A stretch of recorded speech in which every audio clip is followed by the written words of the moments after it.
ಜಿದ್ದಜಿದ್ದಿಗೆ ಸ್ವಾಗತ. ನಾನು ಲಕ್ಷ್ಮಣ್ ಹೂಗಾರ್. 2019ರ ಮಹಾಯುದ್ಧ, ಇಲ್ಲಿ ನಿದ್ದೆ ಹಾಳು ಮಾಡುವ ಎರಡು ಅಸ್ತ್ರಗಳು ಇಬ್ಬರು ಹಿಡ್ಕೊಂಡಿದ್ದಾರೆ. ಒಬ್ಬರು ಪ್ರಧಾನಿ ನರೇಂದ್ರ ಮೋದಿ ಮೀಸಲಾತಿ ಅಸ್ತ್ರ, ಎಐಸಿಸಿ ಅಧ್ಯಕ್ಷ ರಾಹುಲ್ ಗಾಂಧಿ ಕೈಯಲ್ಲಿ ರೈತರ ಸಾಲ ಮನ್ನಾ ಅಸ್ತ್ರ.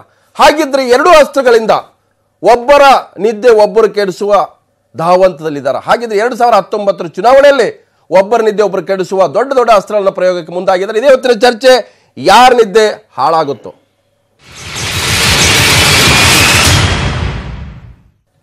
ಚುನಾವಣೆಗೆ ಇನ್ನೇ 4-5 ತಿಂಗಳು ಬಾಕಿ ಇರುವಾಗಲೇ ಕೇಂದ್ರದ ಎನ್ಡಿಎ ಸರ್ಕಾರ ಪ್ರಧಾನಿ ನರೇಂದ್ರ ಮೋದಿ ಪ್ರಯೋಗಿಸಿರುವ ಬ್ರಹ್ಮಾಸ್ತ್ರ ಮೇಲ್ಜಾತಿ ಬಡವರ ಮೀಸಲಾತಿ. ಅದಕ್ಕೂ ಮೊದಲು ಎಐಸಿಸಿ ಅಧ್ಯಕ್ಷ ರಾಹುಲ್ ಗಾಂಧಿ ಕೈಯಲ್ಲಿರತಕ್ಕಂಥ ದೊಡ್ಡ ಬ್ರಹ್ಮಾಸ್ತ್ರ ರೈತರ ಸಾಲ ಮನ್ನಾ. ಹಾಗಿದ್ರೆ ಈ ಎರಡು ಅಸ್ತ್ರಗಳ ಒಬ್ಬರ ಮೇಲೆ ಒಬ್ಬರು ಪ್ರಯೋಗ ಮಾಡುವ ಮೂಲಕ 2019ರ ಯುದ್ಧಕ್ಕೆ ರೆಡಿ ಆಗ್ತಾ ಇದ್ದಾರೆ. ಸೊ ಇದು ಮೇಲ್ಜಾತಿಯ ಮೀಸಲಾತಿಯ ಏನು ವಿಧೇಯಕ, ಸಂವಿಧಾನ ತಿದ್ದುಪಡಿ ವಿಧೇಯಕ ಈಗಲೂ ಕೂಡ ರಾಜ್ಯಸಭೆಯಲ್ಲಿ ಮಂಡನೆಯಾಗಿ ಚರ್ಚೆ ಆಗ್ತದೆ. ಇದರ ಮಧ್ಯೆ ಪ್ರಧಾನಿ ನರೇಂದ್ರ ಮೋದಿ ಸೋಲಾಪುರ್ ಮತ್ತೊಂದು ಕಡೆ ಉತ್ತರ ಪ್ರದೇಶ ಆಗ್ರಾದಲ್ಲಿ ಬಹಿರಂಗ ಸಭೆಗಳಲ್ಲಿ ನೇರವಾಗಿ ಕಾಂಗ್ರೆಸ್ ವಿರುದ್ಧ ಹರಿಯಾದಿದ್ದಾರೆ. ಸೊ ಮೇಲ್ಜಾತಿಯ ಬಡವರಿಗೆ ಮೀಸಲಾತಿ ಕೊಡ್ತಕ್ಕಂಥದ್ದು ಇವರು ಯಾಕೆ ಮಾಡಲಿಲ್ಲ? ಹಾಗಿದ್ರೆ ಇದು 2019ರ ಚುನಾವಣೆಗೆ ಮುನ್ನ ಮೋದಿ ಕೈಯಲ್ಲಿ ಸಿಕ್ಕ ಅಸ್ತ್ರ. ಹಾಗಾದ್ರೆ ಮೋದಿ ಮಾತಾಡಿದ್ರೆ ಕೇಳಿಸೋಣ. सामान्य श्रेणी के, जनरल कैटेगरी के गरीब परिवारों को शैक्षणिक संस्थानों और सरकारी सेवाओं में आरक्षण मिले, इस तरफ एक महत्वपूर्ण बड़ा कदम उठाया गया है. अगर उसके सिवाय किसी ने वादे किए थे तो कोई दलितों को जो मिला है उसमें चोरी करना चाहता था, कोई आदिवासियों से मिला है उसमें चोरी करना चाहता था, कोई ओबीसी को मिला है उसमें चोरी करना चाहता था, और उसमें से निकाल करके किसी की झोली भरना चाहता था ताकि उनकी वोट बैंक की झोली भर जाए. और इसलिए हमने कहा था कि ये पहले संविधान संशोधन इसके लिए आवश्यक होता. और आज मुझे खुशी है, और दलितों से कुछ भी चोरी किए बिना, आदिवासियों के हक को छीने बिना, ओबीसी के हक में से कोई भी कमी किए बिना अतिरिक्त संविधान संशोधन करके मैंने मेरे देश के सवर्णों के, उच्च वर्ण के लोगों को भी, गरीब बच्चों की चिंता करने का काम किया है. ಇದು ಎದುರಾಳಿಗಳಿಗೆ, ವಿಶೇಷವಾಗಿ ಕಾಂಗ್ರೆಸ್ಗೆ ನರೇಂದ್ರ ಮೋದಿ ಕೊಟ್ಟಂತ ಎಚ್ಚರಿಕೆ. ಸೊ ನೀವು ಮೇಲ್ಜಾತಿ ಬಡವರಿಗೆ ಮೀಸಲಾತಿ ಕೊಡೋ ವಿಚಾರದಲ್ಲಿ ಯಾಕೆ ಹಿಂದೇಟು ಹಾಕಿದ್ರಿ?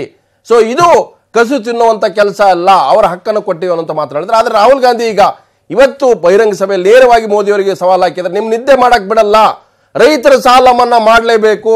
ಇದು ಕಿಸಾನ್ ಅಸ್ತ್ರವನ್ನ ರಾಹುಲ್ ಗಾಂಧಿ ಇಟ್ಕೊಂಡಿದ್ದಾರೆ. ಹಾಗಿದ್ರೆ ರಾಹುಲ್ ಗಾಂಧಿ ಮೋದಿ ವಿರುದ್ಧ ಪ್ರಯೋಗಿಸಿದ ವಾಗ್ಬಾಣ ಹೀಗಿದೆ. राजस्थान, मध्य प्रदेश और छत्तीसगढ़ का मैसेज सिर्फ इन प्रदेशों का मैसेज नहीं था. राजस्थान की जनता, छत्तीसगढ़ की जनता, मध्य प्रदेश की जनता ने नरेंद्र मोदी जी को मैसेज दिया है कि नरेंद्र मोदी जी, आपको पूरे हिंदुस्तान के किसान का कर्जा माफ करना ही पड़ेगा, और कांग्रेस पार्टी आपको छोड़ने वाली नहीं है. हम आपको सोने नहीं देंगे, आपको रात भर जगा के रखेंगे जब तक आपने हिंदुस्तान के किसान का कर्जा माफ नहीं किया. और अगर आप हिंदुस्तान का किसान का कर्जा माफ नहीं करेंगे तो जैसे ही 2019 में कांग्रेस पार्टी की सरकार आएगी, वही सरकार हिंदुस्तान के हर प्रदेश के किसान का कर्जा माफ करके दिखा देगी. ಮೇಲ್ಜಾತಿ ಬಡವರಿಗೆ ಮೀಸಲಾತಿ ಕೊಡ್ತಕ್ಕಂಥ ವಿಧೇಯಕದ ಬಗ್ಗೆ ಇವತ್ತು ರಾಜ್ಯಸಭೆಯಲ್ಲಿ ಬಿಸಿ ಬಿಸಿ ಚರ್ಚೆ, ಗಂಭೀರ ಚರ್ಚೆ ನಡೀತಾ ಇದೆ. ಪ್ರಧಾನಿ ನರೇಂದ್ರ ಮೋದಿ ಇವತ್ತು ಹೊರಗಡೆ ಇದ್ದಾರೆ ಅಖಾಡದಲ್ಲಿ, ಕಾಂಗ್ರೆಸ್ ಅಧ್ಯಕ್ಷ ರಾಹುಲ್ ಗಾಂಧಿ ಕೂಡ ಅಖಾಡದಲ್ಲಿದ್ದಾರೆ.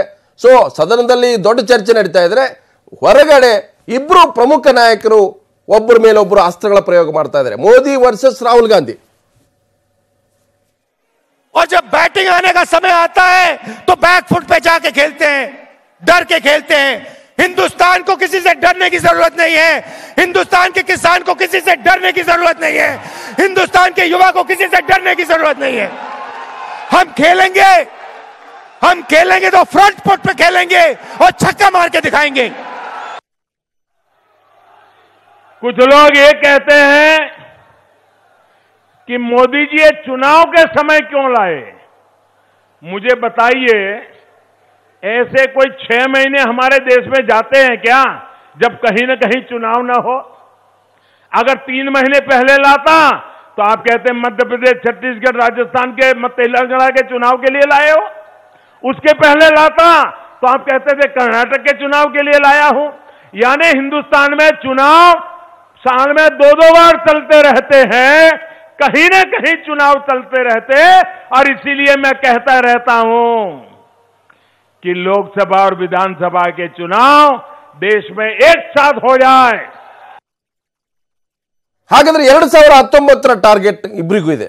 2019 ಚುನಾವಣೆ ಡೂ ಆರ್ ಡೈ ಅಂದ್ರೆ ಮಾಡು ಇಲ್ಲವೇ ಮಡಿ ಅನ್ನುವಂಥದ್ದು ಈಗಾಗಲೇ 2 ರಂಗಗಳು, ಮತ್ತೊಂದು ಕಡೆ 3ನೇ ರಂಗ ಕೂಡ ರೆಡಿ ಆಗ್ತದೆ. ಹಾಗಿದ್ರೆ ಮೋದಿ ಅವರಿಗೆ 2019 ಯಾಕೆ ಸವಾಲಿನದ ಪರೀಕ್ಷೆ? ಸೊ ಮಾಸ್ಟರ್ ಸ್ಟ್ರೋಕ್ ಕೂಡ ಹೊರಟಿದ್ದಾರೆ ಮೋದಿ. 2019 ರಿಂದ ಗೆಲ್ಲಲು ಪ್ರಯೋಗಿಸಿದರೆ ಮೇಲ್ಜಾತಿ ಮೀಸಲಾತಿ ಅಸ್ತ್ರ. ಹಾಗಾಗಿನೇ ಈಗ ದಿಢೀರ ಕೊನೆ ಕ್ಷಣದಲ್ಲಿ ದೇಶದ 22% ಮೇಲ್ಜಾತಿ ಓಟನ್ನು ಗಿಟ್ಟಿಸುವ ನೇರ ಟಾರ್ಗೆಟ್ ಇದೆ. ಮೀಸಲಾತಿ ಅಸ್ತ್ರ ಪ್ರಯೋಗಕ್ಕೆ ಹೌ ಹಾರಿದ್ರ ಕೈ ಅಧ್ಯಕ್ಷ ರಾಹುಲ್ ಗಾಂಧಿ. ಯಾಕಂತಂದ್ರೆ ಇದು ಕೊನೆ ಕ್ಷಣದ ಅಸ್ತ್ರ. ಉತ್ತರ ಪ್ರದೇಶ ಸೇರಿ ಉತ್ತರದ ರಾಜ್ಯಗಳೇ ಈ ಮೀಸಲಾತಿಯ ಗುರಿಯಾಗಿರ್ತಕ್ಕಂಥದ್ದು ಮೋದಿ ಅವರಿಗೆ. ಪಂಚರಾಜ್ಯ ಚುನಾವಣೆ ಸೋತ ನಂತರ ಭೀತಿಗೆ ಬಿದ್ರ ಮೋದಿ ಅನ್ನುವಂಥದ್ದು. ಆ ಕಾರಣಕ್ಕಾಗಿನೇ ಈ ಅಸ್ತ್ರ ಪ್ರಯೋಗ ಮಾಡಿದ್ರು ಮೀಸಲಾತಿ. ಮೇಲ್ಜಾತಿ ಪಟೇಲ್ನ ಆಕ್ರೋಶ ಕಂಡು ಮೀಸಲಾತಿ ಅಸ್ತ್ರವನ್ನ ಕೈಯಲ್ಲಿ ತೆಗೆದುಕೊಂಡಿದ್ದಾರೆ. ಮೀಸಲಾತಿಗೆ ವಿರೋಧಿಸುತ್ತಲೇ ಕೊನೆಗೂ ಒಪ್ಪಿಗೆ ನೀಡಿದೆ ಕಾಂಗ್ರೆಸ್. ಇದು ಈ ಕ್ಷಣ ಸರಿಯಲ್ಲ, ಟೈಮಿಂಗ್ ಸರಿಯಲ್ಲ ಅಂತೇಳಿ ಅನಿವಾರ್ಯವಾಗಿ ಕಾಂಗ್ರೆಸ್ ಕೂಡ ಒಪ್ಪಬೇಕಾಗಿದೆ. ಮೇಲ್ಜಾತಿಯ 95% ಜನ ಇದರ ಲಾಭವನ್ನು ಪಡ್ಕೊಳ್ತಾರೆ. ಶಿಕ್ಷಣ ಮತ್ತು ಉದ್ಯೋಗದಲ್ಲಿ 10% ಮೀಸಲಾತಿಯ ಲಾಭ ಸಿಗುತ್ತೆ. ಆದರೆ ಇದು ಜಾರಿಗೆ ಬರುತ್ತೆ ಅನ್ನೋ ಪ್ರಶ್ನೆ ಇದೆ. ಆರ್ಥಿಕ ಹಿಂದುಳಿದವರಿಗೆ ಮೀಸಲಾತಿ ಕೂಗಿಗೆ ಮೋದಿ ಕೊನೆಗೂ ಕೂಡ ಸ್ಪಂದಿಸಿದ್ದಾರೆ ಅನ್ನುವಂಥದ್ದು. ಯಾಕಂದ್ರೆ ಅನೇಕ ವರ್ಷಗಳ ಮೇಲ್ಜಾತಿಯ ಜನ ಹೇಳ್ತಿದ್ರು ನಮಗೂ ಮೀಸಲಾತಿ ಬೇಕು. ಸುಪ್ರೀಂ ಕೋರ್ಟ್ ಒಪ್ಪಿದ್ರು, ತಿರಸ್ಕರಿಸಿದ್ರು, ಲಾಭ ನಮಗೆ ಆಗುತ್ತೆ ಅನ್ನುವಂಥ ಲೆಕ್ಕಾಚಾರ ಬಿಜೆಪಿಗೆ ಇದೆ, ಮೋದಿ ಅವರಿಗಿದೆ. ಹಾಗಿದ್ರೆ ರಾಹುಲ್ ಗಾಂಧಿ ಅವರ ಮಾಸ್ಟರ್ ಸ್ಟ್ರೋಕ್ 2019 ಲೋಕಸಭಾ ಚುನಾವಣೆ, ಲೋಕಸಭೆ ಯುದ್ಧ ಗೆಲ್ಲಲಿಕ್ಕೆ ಸಾಲ ಮನ್ನಾ ಬಾಣವನ್ನ ಹಿಡ್ಕೊಂಡಿದ್ದ ರಾಹುಲ್ ಗಾಂಧಿ ಅವರು. ಹೋದಲ್ಲೆಲ್ಲ ಈ ಸಾಲ ಮನ್ನಾ ಮಾಡಲೇಬೇಕು, ದೇಶದ ರೈತರನ್ನು ಕಾಪಾಡಲಿಕ್ಕೆ ರೈತರ ಸಾಲ ಮನ್ನಾ ಒಂದೇ ಈಗಿರೋ ಅಸ್ತ್ರ. ಸಾಲ ಮನ್ನಾ ಘೋಷಣೆಯಿಂದ ಪಂಚರಾಜ್ಯಗಳಲ್ಲಿ ಕಾಂಗ್ರೆಸ್ ಗೆದ್ದಿದೆ. ಸೊ ಕರ್ನಾಟಕದಲ್ಲೂ ಸಾಲ ಮನ್ನಾ ಮಾಡಿ ಘೋಷಣೆ ಮಾಡಿ ಸಾಲ ಮನ್ನಾ ಅಸ್ತ್ರದೊಂದಿಗೆ 2019 ಯುದ್ಧಕ್ಕೆ ರಾಹುಲ್ ಗಾಂಧಿ ಈಗ ಸಿದ್ಧತೆಯನ್ನು ಮಾಡ್ಕೊಂಡಿದ್ದಾರೆ. 2008ರಲ್ಲಿ 72,000 ಸಾಲ ಮನ್ನಾ ಮಾಡಿದ್ದು ಆಗಿನ UPA ಸರ್ಕಾರ. ಸೊ ಈಗ 2014ರಲ್ಲಿ ಹೀನಾಯವಾಗಿ ಸೋಲ್ತು. ನಂತರ ಈಗ ಮತ್ತೆ ಕಿಸಾನ್ ಅನ್ನುವಂತಹ ಶಬ್ದವನ್ನು ಇಟ್ಕೊಂಡು ಈಗ ಸಾಲ ಮನ್ನಾವನ್ನು ಇಟ್ಕೊಂಡು ಈಗ ರಾಹುಲ್ ಗಾಂಧಿ 2019ಕ್ಕೆ ರೆಡಿಯಾಗಿದ್ದಾರೆ. ಸೊ ಇದ್ರ ಮೂಲಕ ಮೋದಿ ಅವರಿಗೆ ಇಕ್ಕಟ್ಟಿಗೆ ಸಿಲುಕಿಸಲಿಕ್ಕೆ ದೇಶದಲ್ಲಿ ರೈತ ಸಾಲ ಮನ್ನಾ ಅಜೆಂಡಾ ಮಾಡ್ಕೊಂಡಿದೆ ಕಾಂಗ್ರೆಸ್. ಹಾಗಾದ್ರೆ ರೈತರ ಸಾಲ ಮನ್ನಾ ಮಾಡಬೇಕಾ ಬಿಡಬೇಕಾ ಅನ್ನೋ ಗೊಂದಲದಲ್ಲಿ ಈಗ ಮೋದಿ ಸಿಗಾಕೊಂಡಿದ್ದಾರೆ. ಸಾಲ ಮನ್ನಾ ಒಂದು ಲಾಲಿಪಾಪ್ ಅಂತೇಳಿ ಮೋದಿ ಟಾಂಗ್ ಕೊಟ್ಟಿದ್ರು. ಆದ್ರೆ ಈಗ ಕಾಂಗ್ರೆಸ್ ಅದನ್ನೇ ದೊಡ್ಡ ಅಸ್ತ್ರ ಮಾಡ್ಕೊಂಡಿದೆ. ಮೋದಿ ಅವರಿಗೆ ಈಗ ಮೀಸಲಾತಿ ಅಸ್ತ್ರ ಸಿಕ್ಕಿದೆ. ಕರ್ನಾಟಕ, ಮಧ್ಯಪ್ರದೇಶ, ಛತ್ತೀಸ್ಗಢ, ರಾಜಸ್ಥಾನ, ಪಂಜಾಬ್ನಲ್ಲೂ ಕೂಡ ಈಗ ಕಾಂಗ್ರೆಸ್ ಸಾಲ ಮನ್ನಾ ಮಾಡಿದಾಗ ಬಿಜೆಪಿ ಮಹಾರಾಷ್ಟ್ರ, ಉತ್ತರ ಪ್ರದೇಶದಲ್ಲೂ ಕೂಡ ಸಾಲ ಮನ್ನಾ ಮಾಡಿರತಕ್ಕಂಥದ್ದು ಕೂಡ ನಮ್ಮ ಮುಂದಿದೆ.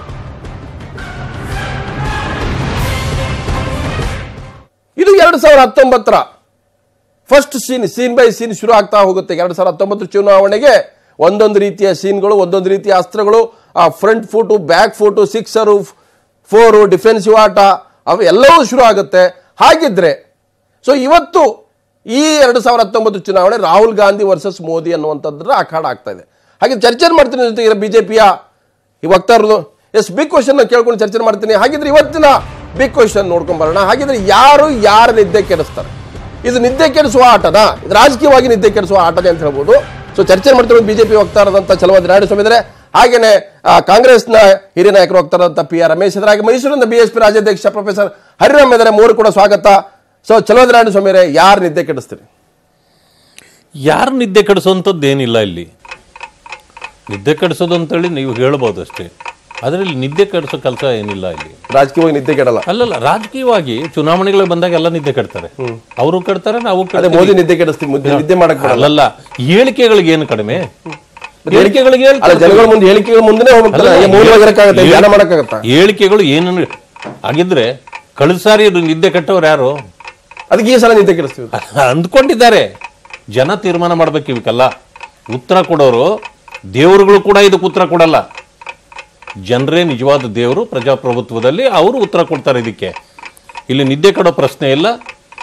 ಏನು ಜನರ ಮುಂದೆ ನಮ್ಮ ಸವಾಲುಗಳಿದೆ, ಅವಳನ್ನ ಹೇಗೆ ಎದುರಿಸಬೇಕು, ಇದನ್ನು ಇಟ್ಕೊಂಡು ಜನರ ಮುಂದೆ ಕಾಂಗ್ರೆಸ್ ಪಕ್ಷದವರು ಬರ್ತಾರೆ, ಬಿಜೆಪಿಯವರು ಬರ್ತಾರೆ, ಜನ ತೀರ್ಮಾನ ಕೊಡ್ತಾರೆ. ಅದರಿಂದ ಇಲ್ಲಿ ನಿದ್ದೆ ಕೆಡಿಸೋದಾಗ್ಲಿ, ನಾನು ಕೆಡಿಸ್ತೀನಿ ಅನ್ನೋದಾಗ್ಲಿ, ನಾವು ಕೆಡಿಸ್ತೀವಿ ಅನ್ನೋದಾಗ್ಲಿ ಮೀನಿಂಗ್ ಇಲ್ಲ. ಕಾಂಗ್ರೆಸ್ ಅಧ್ಯಕ್ಷರು ಪದೇ ಪದೇ ಸಾಲ ಮನ್ನಾ ವಿಚಾರದಲ್ಲಿ ಮೋದಿ ಅವ್ರ ನಿಲ್ಲುವು ಸ್ಪಷ್ಟ ಆಗ್ತಲ್ಲ. ನಾನ್ ನಿದ್ದೆ ಮಾಡಕ್ ಬಿಡಲ್ಲ, ಹಾಗಾದ್ರೆ ನಿದ್ದೆ ಕೆಡಿಸ್ತಾ ಇದ್ರಿ. ಸೊ ಮೋದಿ ಅವ್ರು ನಿದ್ದೆ ಕೆಡಿಸ್ತಾ ಇರ್ಬೋದು. ಒಂದೇದು ಇವತ್ತು ದೇಶದ ಆಡಳಿತ ಚುಕ್ಕಾಣಿ ಹಿಡಿರ್ತಕ್ಕಂಥದ್ದು ಮೋದಿಯವರು BJP ಪಕ್ಷ. ಇವತ್ತು ಅವರು ಏನೆಲ್ಲ ಮಾತನಾಡ್ಕೊಂಡು ಬಂದಿದ್ದಾರೆ ಅನ್ನೋದು ಬಹಳ ಮುಖ್ಯ ಇದೆ. 5 ವರ್ಷದಲ್ಲಿ ಅವ್ರು ಮಾಡಿದ್ದಂಥದ್ದೇನು, 60 ವರ್ಷ ಕೊಟ್ಟಿದ್ದೀರಿ ಕಾಂಗ್ರೆಸ್ಗೆ, ನಮಗೆ 60 ತಿಂಗಳು ಕೊಡಿ ಅಂತ ಹೇಳಿದರು. ಆ ರೀತಿ ಜನ ಒಪ್ಪಿದ್ರು, ಕೊಟ್ಟಿದ್ದರು. ಈಗ ಅವ್ರು ಏನು ಮಾಡ್ತಾ ಇದ್ದಾರೆ ಅನ್ನೋದನ್ನು ಜನ ನೋಡ್ತಾ ಇದ್ದಾರೆ. ಹಾಗಾಗಿ ಇವತ್ತು ಸಾಲ ಮನ್ನಾ ಮಾಡ್ತಕ್ಕಂಥದ್ದು ಹಿಂದೆ ಮನಮೋಹನ್ ಸಿಂಗ್ ಇದ್ದಾಗ 72,000 ಕೋಟಿ 2009ರಲ್ಲಿ ಅವರು ಮಾಡಿದ್ದಾರೆ, ಅದನ್ನು ತೋರಿಸಿದ್ದಾರೆ ಮತ್ತು ಅದನ್ನು ಸರಿಯಾದಂಥ ರೀತಿಯಲ್ಲಿ ಅನುಷ್ಠಾನನೂ ಮಾಡಿದ್ದಾರೆ.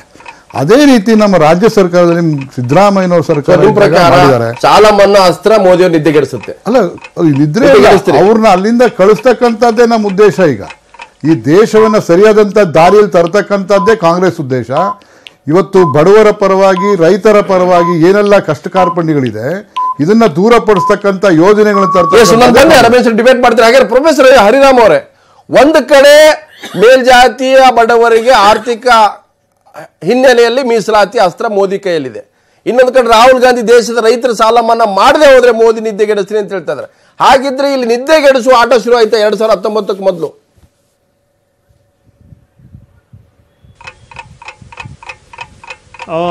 ಬಹುಶಃ ಇದನ್ನು ನೋಡಿದಂಥ ಸಂದರ್ಭದಲ್ಲಿ ಇಲ್ಲಿ ನೀವು ಹೇಳ್ದಂಗೆ ಇಲ್ಲಿ ಬಿ ಜೆ ಪಿಯವ್ರ ನಿದ್ದೆ ಹಾಳಾಗುತ್ತೋ ಅಥವಾ ಕಾಂಗ್ರೆಸ್ನವ್ರ ನಿದ್ದೆ ಹಾಳಾಗುತ್ತೋ ಗೊತ್ತಿಲ್ಲ. ಜನರ ನಿದ್ದೆ ಅಂತೂ ಗೆಡಿಸ್ಲಿಕ್ಕೆ ಇವರು ತೀರ್ಮಾನ ಮಾಡಿದ್ದಾರೆ. ಯಾಕಂದ್ರೆ ಇಬ್ಬರು ಕಾಂಗ್ರೆಸ್ನವರು ಕಳೆದ 70 ವರ್ಷಗಳಲ್ಲಿ ಅಧಿಕಾರದಲ್ಲಿ ಇದ್ದಂತ ಅಲ್ಲ, ಜನರ ನಿದ್ದೆ ಗೆಡಿಸ್ತಾರಲ್ಲ ಇವರು, ಇವ್ರ ನಿದ್ದೆಗೆಡಲಿ, ಜನರ ನಿದ್ದೆ ಗೆಡಿಸ್ತಾರಲ್ಲ. ಮತ್ತೆ 70 ವರ್ಷದಲ್ಲಿ ಕಾಂಗ್ರೆಸ್ನವರು ಅಧಿಕಾರದಲ್ಲಿ ಇದ್ದಂಥ ಸಂದರ್ಭದಲ್ಲಿ ರೈತರನ್ನ ಯಾವ ಹಂತಕ್ಕೆ ತಂದು ನಿಲ್ಲಿಸಿದ್ದಾರೆ ಅನ್ನೋದು ಎಲ್ರಿಗೂ ಗೊತ್ತಿದೆ. ಒಂದು. ಎರಡನೇದು, ಮೋದಿಯವರು ಮತ್ತು BJP ಬಹಳ ಮುಖ್ಯವಾಗಿ ನಿರಂತರವಾಗಿ ಅವರು ಮೀಸಲಾತಿಯನ್ನ ವಿರೋಧ ಮಾಡ್ಕೊಂಡು ಬಂದಂಥವ್ರು. ನಂಬರ್ 1. 2, ಕಳೆದ 5 ವರ್ಷಗಳಲ್ಲಿ ಅಧಿಕಾರದಲ್ಲಿ ಇದ್ದಂಥವ್ರು 4 ವರ್ಷ 9 ತಿಂಗಳು ಆಲ್ಮೋಸ್ಟ್ 10 ತಿಂಗಳವರೆಗೂ ಸುಮ್ಮನೆ ಇದ್ದಂಥವ್ರು ಕೊನೆ ಈಗ ಏನಾಗಿದೆ ಅಂದ್ರೆ BJP ಅಂದ ತಕ್ಷಣ ಮೇಲ್ಜಾತಿಗಳು BJP ಪರ ಇದ್ದಾರೆ ಅನ್ನುವಂಥ ಒಂದು ನಂಬಿಕೆ ಇತ್ತು. ಆದ್ರೆ ಇವತ್ತು ಮೋದಿ ಅವರು ಅವರ ದುಡಳಿತ ಇವತ್ತು ಮೇಲ್ಜಾತಿ ಡಿಬೇಟ್ ಓಪನ್ ಮಾಡ್ತೀನಿ. ಪ್ರೊಫೆಸರ್ ಬರ್ತೀನಿ, ಒಂದು ಬ್ರೇಕ್ ತಗೋ ಟೈಮ್ ಆಗಿದೆ. ಯಾಕಂತಂದ್ರೆ ಇದು ನಿದ್ದೆಗೆಡಿಸುವ ಆಟ ಅಲ್ಲ, ಇದು 2019ರ ಮಹಾಯುದ್ಧ. ಸೊ ಒಂದ್ ಕಡೆ ಮೋದಿ ನೇತೃತ್ವದಲ್ಲಿ, ಇನ್ನೊಂದು ಕಡೆ ರಾಹುಲ್ ಗಾಂಧಿ ನೇತೃತ್ವ. ಇದ್ರ ಮಧ್ಯೆ ತೃತೀಯ ರಂಗ ಅಂತ ಕೇಳ್ಕೋಬಹುದು, ಫೆಡರಲ್ ಫ್ರಂಟ್ ಅಂತ ಹೇಳ್ಬೋದು. ಅವರು ಬೇಡ ಸ್ವಾಮಿ, ಇವರು ಬೇಡ ಸ್ವಾಮಿ ಅನ್ನುವಂಥದ್ದು. ಹಾಗಿದ್ರೆ ಚರ್ಚೆ ಮಾಡೋಣ, ಯಾರು ನಿದ್ದೆ ಯಾರು ಕೆಡಿಸ್ತಾರೆ. ಅಲ್ಟಿಮೇಟ್ ಜನಾನೇ ನಿದ್ದೆ ಕೆಡಿಸೋದು. ಯಾರು ನಿದ್ದೆ ಹಾಳಾಗುತ್ತೋ? ರಮೇಶ್ವರಿಗೆ ಪದೇ ರಾಹುಲ್ ಗಾಂಧಿಯವರು ಹೋದ ಕಡೆಯಲ್ಲೆಲ್ಲ ನಾವು ರಾಜ್ಯಗಳಲ್ಲೂ ಕೂಡ ಸಾಲ ಮನ್ನಾ ಮಾಡಿದ್ವಿ, ನಮಗೆ ಅಧಿಕಾರ ಕೊಟ್ಟರೆ ದೇಶ ಜನ ಅಧಿಕಾರಕ್ಕೆ ಬರ್ತಾ ಇದ್ದಾಗೆ ಸಾಲ ಮನ್ನಾ ಮಾಡ್ತೀವಿ ಅಂತ. ಸೊ ಒಂದ್ ಕಡೆ ಮೋದಿ ಅವರು ಹೇಳ್ತಾರೆ ಲಾಲಿಪಾಪ್, ಕಾಂಗ್ರೆಸ್ ಅವರು ಲಾಲಿಪಾಪ್ ಕೊಡ್ತಾನೆ ಬಂದಿದ್ದಾರೆ. ಕರ್ನಾಟಕದಲ್ಲಿ ಎಷ್ಟು ಜನಕ್ಕೆ ಹೋಗಿದೆ, ಬೇರೆ ಏನಾಗಿದೆ ಅಂತ ಲಾಲಿಪಾಪ್ ಅನ್ನೋದು. ಹಾಗಿದ್ರೆ ಮೋದಿಯವರನ್ನ ವಿರೋಧಿಸಿ ಈ ಚುನಾವಣೆಯಲ್ಲಿ ನೀವು ಅಖಾಡಕ್ಕೆ ತೊಡೆ ತಟ್ಟಬೇಕಾದ್ರೆ ರಾಹುಲ್ ಗಾಂಧಿ ಅವ್ರ ಕೈಯಲ್ಲಿ ಇರತಕ್ಕಂಥದ್ದು ಈಗ ಕಿಸಾನ್ ಅಸ್ತ್ರ ಒಂದೇ. ಅದು ಬಹಳ ದೊಡ್ಡ ಪ್ರಮಾಣದಲ್ಲಿ ಪ್ರೊಪಗಂಡ ನಡೀತಾ ಇದೆ. ಸೊ ಅದನ್ನೇ ದೊಡ್ಡ ಪ್ರಮಾಣದಲ್ಲಿ ಬಿಂಬಿಸ್ತಾ ಇದ್ದಾರೆ. ಅಂದ್ರೆ ನಿಮಗಿರ್ತಕ್ಕಂಥ 2019ಕ್ಕೆ ರೈತರ ಸಾಲ ಮನ್ನಾ ಬಹುದೊಡ್ಡ ಅಸ್ತ್ರ. ನೋಡಿ, ಈಗ ಅಲ್ಲಿ ಮೈಸೂರಿಂದ ಯಾರೋ ಮಾತನಾಡಿದ್ರು ಆಗಲೇ, ಅವ್ರು ಹೇಳಿದ್ದು 70 ವರ್ಷಗಳಿಂದ ರೈತರಿಗೆ ಏನು ಮಾಡಿದ್ದಾರೆ ಅಂತ ಹೇಳಿದ್ರು. ಇವತ್ತು ಸ್ವಾತಂತ್ರ್ಯ ಬಂದಾಗ ನಮ್ಮ ದೇಶದಲ್ಲಿ ಧಾನ್ಯಗಳು, ಅದು ಭತ್ತ ಇರ್ಬೋದು, ರಾಗಿ ಇರ್ಬೋದು, ಜೋಳ ಇರ್ಬೋದು, ಅಥವಾ ಗೋಧಿ ಇರ್ಬೋದು, ಪಲ್ಸಸ್ ಇರ್ಬೋದು, ಇದೆಲ್ಲವೂ ಹೆಚ್ಚು ಕಮ್ಮಿ ನಾವು ಬೇರೆ ದೇಶಗಳಿಂದ ಆಮದು ಮಾಡ್ತಿದ್ವಿ. ಪ್ರೊಡಕ್ಷನ್ ಜಾಸ್ತಿ ಆಗಿದೆ. ಈಗ ಜಾಸ್ತಿ ಆಗಿದೆ. ಅಂದರೆ ಆಗಿರ್ತಕ್ಕಂಥದ್ದಕ್ಕೆ ಇನ್ನೂ ನಮ್ಮ ಇಡೀ ದೇಶ ಸುಮ್ಮನೆ ಇದ್ರೂ 3 ವರ್ಷಗಳ ಕಾಲ ಊಟ ಮಾಡ್ಬೋದು, ಏನೂ ಇಲ್ದಿರ ಅಂಥ ಪರಿಸ್ಥಿತಿಲಿ ಇವತ್ತು ದೇಶ ಬಂದಿದೆ. ರೈತರಿಗೆ ಎಲ್ಲ ರೀತಿಯೆಲ್ಲ ಸವಲತ್ತುಗಳನ್ನು ಕೊಟ್ಟು, ಬೆಳೀತಕ್ಕಂಥ ಟೆಕ್ನಾಲಜಿ ಕೊಟ್ಟು, ಸಾಕಷ್ಟು ನಾವು ಡ್ಯಾಮ್ಗಳು ಕಟ್ಟು, ಇರಿಗೇಟೆಡ್ ಏರಿಯಾ. ಸೆಕೆಂಡಿಗೆ ಒಬ್ಬ ರೈತ ಸಾಯ್ತಾ ಇದ್ದಾರೆ ನೋಡಿ. ಅದು ಕಳೆದ 25 ವರ್ಷದಲ್ಲಿ 3,15,000 ರೈತರು ಆತ್ಮಹತ್ಯೆ ಮಾಡ್ಕೊಂಡಿದ್ದಾರೆ. ಮನಮೋಹನ್ ಸಿಂಗ್ ಅವರ ಆರ್ಥಿಕ ನೀತಿಗಳು ಅಲ್ಲ, ಅದು ಆರ್ಥಿಕ ನೀತಿಗಳು ಫುಲ್ ನನಗೆ ಹೇಳೋದು. ಇವತ್ತು ಆ ರೀತಿ ಶ್ರಮ ಜಾಸ್ತಿ ಆಗಿದೆ, ಆ ರೀತಿ ಇದ್ದಂತ ದೇಶವನ್ನ ಉತ್ತಮ ಪರಿಸ್ಥಿತಿಗೆ ತಂದಿರ್ತಕ್ಕಂಥದ್ದು. ಇವತ್ತು ರೈತಾಪಿಗಳಿಗೆ ನಾವು ಅನುವು ಮಾಡಿಕೊಡ್ಬೇಕು, ಅವ್ರ ಜೊತೆಗೆ ಹೋಗ್ಬೇಕು, ಅವರ ಕಷ್ಟಗಳಲ್ಲಿ. ಹಾಗಾಗಿ ಇವತ್ತು ರೈತ ಬಂದು ದೇಶದ ಎನ್ಬಲ್ಬು.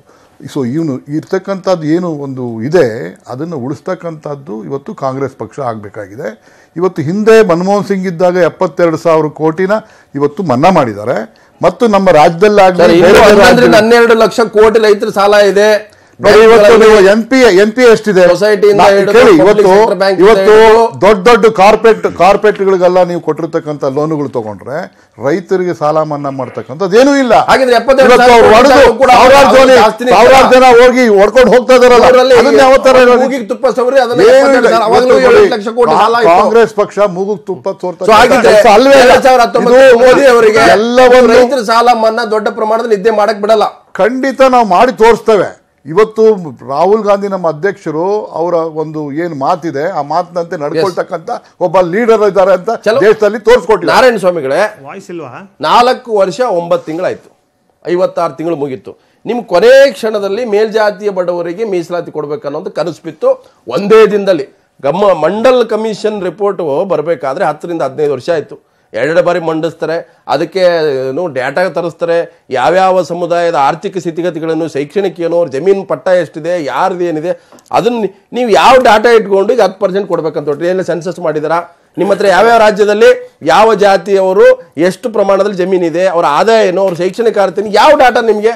ಅಂದ್ರೆ 2019ಕ್ಕೆ ನಿಮ್ಮ ವಿರೋಧಿಗಳನ್ನ 5 ಸಪೋರ್ಟ್ ಮಾಡಿ, ಇಲ್ಲ ಸಪೋರ್ಟ್ ಮಾಡದೇ ಇದ್ರು ಪರವಾಗಿಲ್ಲ, ಅಥವಾ ಸುಪ್ರೀಂ ಕೋರ್ಟ್ ಅಲ್ಲಿ ಬಿದ್ರು ಪರವಾಗಿಲ್ಲ, ಅಥವಾ ಗೆದ್ರು ಪರವಾಗಿಲ್ಲ.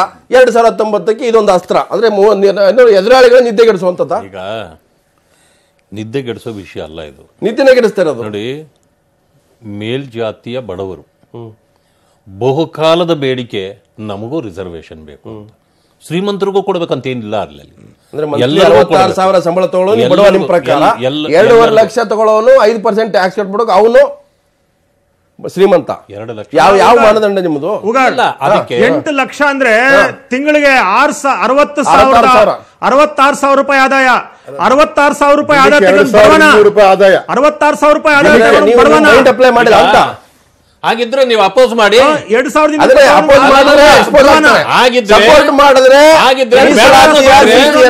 ಪಾರ್ಲಿಮೆಂಟ್ ಅಲ್ಲಿ ಯಾಕೆ ಒಪ್ಕೊಂಡ್ರಿ ನೀವು? ನಾವು ಮೇಲ್ಜಾತಿಯವರಿಗೆ ಮೀಸಲಾತಿ ಕೊಡಬೇಡಿ ಅಂತ ಹೇಳ್ತಿಲ್ಲ ನಾವು, ಅದನ್ನೇ ನಾನು ಹೇಳ್ತಾ ಇರೋದು. ಅಲ್ಲ, ಮೀಸಲಾತಿ ಅದನ್ನೇ ನಾನು ಹೇಳ್ತಾ ಇರೋದು. ಮೀಸಲಾತಿ ಕೊಡಬೇಡಿ ಅಂತ ಹೇಳ್ತಿಲ್ಲ ನಾವು, ಯಾಕೆ ಒಪ್ಪಿದ್ರಿ ಅಂತ ಹೇಳ್ತಿಲ್ಲ ನಾವು. ಮಾನದಂಡಗಳಿದಾವಲ್ಲ ಅದನ್ನ ಸರಿಪಡಿಸಿ ಅದು ಮಾಡ್ತಾರೆ. ಬಹಳ ಮುಖ್ಯವಾಗಿ ಇವತ್ತು ಕರ್ನಾಟಕ ರಾಜ್ಯದಲ್ಲಿ ಮೇಲ್ಜಾತಿ ಅಂತಕ್ಕಂಥವ್ರು ಬ್ರಾಹ್ಮಣರು, ವೈಶ್ಯರು, ಜೈನರು, ಈ 3 ಜನ ಬಿಟ್ರೆ ಇವ್ರ 3 ಜನಸಂಖ್ಯೆ 4% ಇರೋದು. 4% ಇರೋ ಜನರಿಗೆ 10% ಮೀಸಲಾತಿ. ಎಲ್ಲ ಜಾತಿಯ ಬಡವರು ಅಂತ ಹೇಳಿರೋದು. 4% ಜನರಿಗೆ 10% ಒಕ್ಕಲಿಗರು, ಓಬಿಸಿ ಬರ್ತಾರೆ.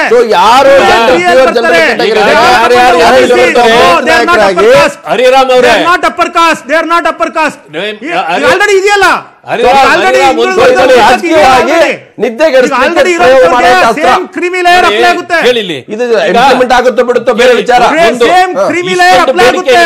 ಈಗಿರುವ ಎಲ್ಲಾ ಹಿಂದುಳಿದ ವರ್ಗದವರು ಮೀಸಲಾತಿ ಇದೆ ಆಲ್ರೆಡಿ. ಮೇಲ್ಜಾತಿಯವ್ರನ್ನ ಡಿಫೈನ್ ಮಾಡಿ. ಅಂದ್ರೆ ಬ್ರಾಹ್ಮಣ, ವೈಶ್ಯ, ಬನಿಯಾ ಇಂತ ಹೇಳಿ. ಯಾಕೆ ಓಬಿಸಿಗಳ ಕಿವಿಯಲ್ಲಿ ಹೂವ ಇಡ್ತೀರಿ? ಓಬಿಸಿಗಳ ಕಿವಿಯಲ್ಲಿ ಹೂವ ಇಡ್ತೀರಿ? ಕಿರ್ಚಾಡಬೇಡಿ, ಕೇಳಿ ಇಲ್ಲಿ. ಹರಿರಾಮ್ ಅವರೇ ವಾದ ಮಾಡ್ತಾರೆ, ತಿಳ್ಕೊಳ್ಳಿ. ಈಗ ದೇಶದ ಎಲ್ಲಾ ಜಾತಿಗಳು ಕೂಡ ಮೀಸಲಾತಿ ಠಾಕೂರ್ಗೆ, ರಜಪೂತ್ರಿಗೆ, ಬನಿಯಾಗಳಿಗೆ, ಪಟೇಲ್ರಿಗೆ ಇವರು ಮೇಲ್ಜಾತಿಗಳು. ಅದನ್ನ ಹೇಳಿ. ಯಾಕೆ ಮೇಲ್ಜಾತಿ ಅಂತ ಡೆಫಿನೇಷನ್ ನೇರವಾಗಿ ಹೇಳಿ, ಇಂತಿಂತ ಜಾತಿಗೆ ಅಂತ ಹೇಳಿ. ಎಲ್ಲಾ ಜಾತಿಗಳು ಅಂತ ಇದೆ. ಯಾಕೆ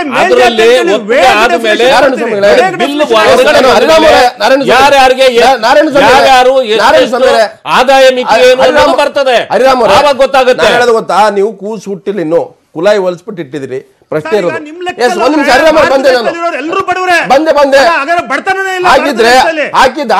ಲಕ್ಷ ಆದಾಯ ಅಂದ್ರೆ ದೇಶದಲ್ಲಿ ಒಬ್ರು ಬಡವ ಇಲ್ವಾ? ಹಾಗಾದ್ರೆ ಹರಿರಾಮ್ 1 ನಿಮಿಷ ಬಂದೆ. ಅವರು ಸಾಲ ಮನ್ನಾ ಅನ್ನುವಂಥ ಅಸ್ತ್ರ ಇಟ್ಕೊಂಡಿದ್ದಾರೆ ರಾಹುಲ್ ಗಾಂಧಿ ಕೈಯಲ್ಲಿ. ನಿಮ್ಮ ಮೋದಿಯವರು ಅಂದ್ರೆ ನಮ್ಮ ದೇಶದ ಪ್ರಧಾನಿಗಳ ಕೈಯಲ್ಲಿ ಇರ್ತಕ್ಕಂಥ ಈಗ ಮೀಸಲಾತಿ ಅಸ್ತ್ರ. ಸೊ 10% ಯಾಕೆ ಕೊಟ್ಟರೆ ಅಂದರೆ ಪಂಚರಾಜ್ಯಗಳಲ್ಲಿ ಆ ಮೇಲ್ಜಾತಿಯ ಬಡವರಲ್ಲಿ ಆಕ್ರೋಶ ಇತ್ತು. ಇವರು ಬಂದ ಮೇಲೆ ನಮಗೇನೋ ಆಗುತ್ತೆ ಅಂದರೆ ಈಗ ನೀವು ಉದ್ಯೋಗ ಸೃಷ್ಟಿನೇ ಆಗ್ತಾ ಇಲ್ಲ. ಒಂದು ಕೇಳ್ತೀನಿ ಕೇಳಿ, ಪ್ರತಿಯೊಂದು ವರ್ಷದಲ್ಲೂ ಕೂಡ ಎಷ್ಟು ಲಕ್ಷ ಉದ್ಯೋಗ ಸೃಷ್ಟಿ ಆಗಬೇಕಾಗಿತ್ತು?